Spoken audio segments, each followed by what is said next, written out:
Welcome back to Bible Uncovered Versions. Like, subscribe, and share this video. Discover the truths hidden within the Bible. Now, let's uncover the answers to yesterday's questions. What happened to the unfinished tower after the people scattered?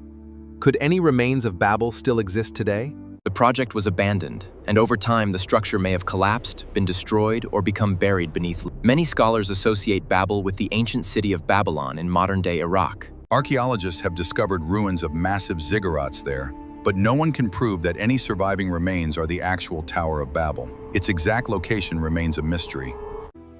What if the Tower of Babel had never been stopped?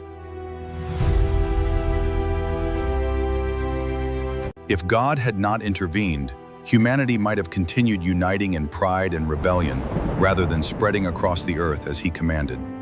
Without God. Had it continued, human pride, corruption, and opposition to God's purposes could have grown even greater. But unity without God can lead people in the wrong direction. Why did Abram fear Pharaoh more than he trusted God's protection? Because even people of great faith can experience fear. When Abram saw Sarah's beauty and Pharaoh's power, he worried he would be killed. Instead of fully trusting God's protection, he relied on his own plan and asked Sarah to say she was his sister. Yet despite Abram's fear, God remained faithful to us that God's faithfulness is greater than our moments of fear. Why does God scatter some people while calling Abram to gather a nation? The difference is who receives the glory.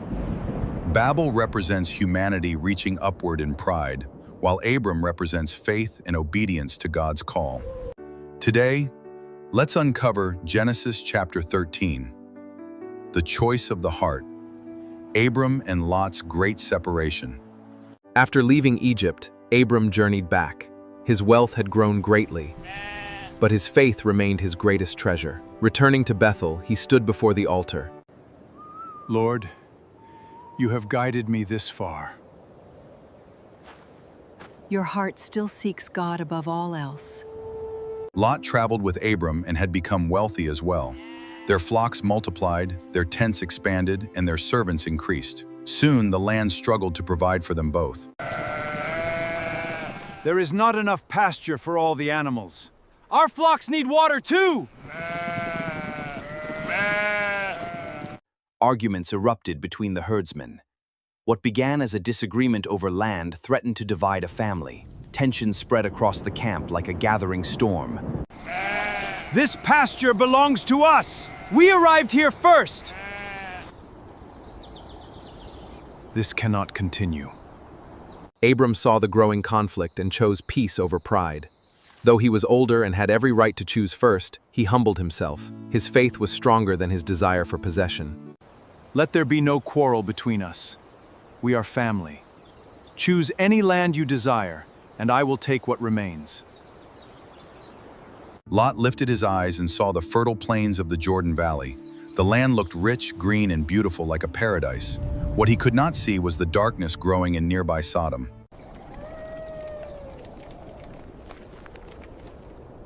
The Jordan Plain is perfect. I'll choose that land. The two men embraced and went separate ways. Lot moved east toward the prosperous cities.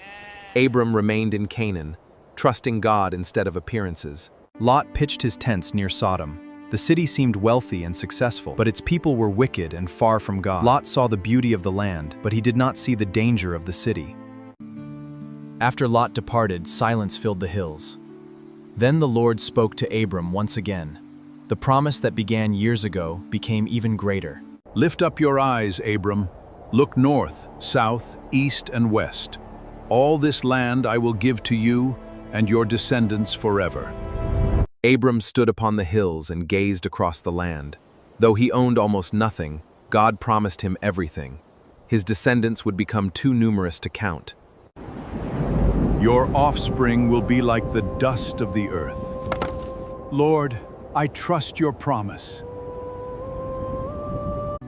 Abram walked through the land God had promised him. Every step was an act of faith. He believed God's word long before he saw its fulfillment. Abram settled near the great trees of Mamre at Hebron. There he built another altar to the Lord. Instead of trusting riches, he worshipped the one who provided them. Everything I have comes from you. My future is in your hands.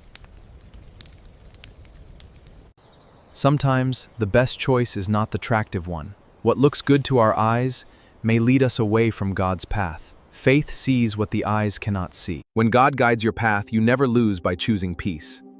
Why did Abram allow Lot to choose first, even though Abram was older? Did Lot make his decision based on faith or appearance? Let's uncover these answers in tomorrow's episode. Until then, may the Lord bless everyone who is struggling in their mind. May He bring them peace, comfort, and strength. May He calm every anxious thought and fill their hearts with His love. Thank you for watching. God bless you, and see you tomorrow.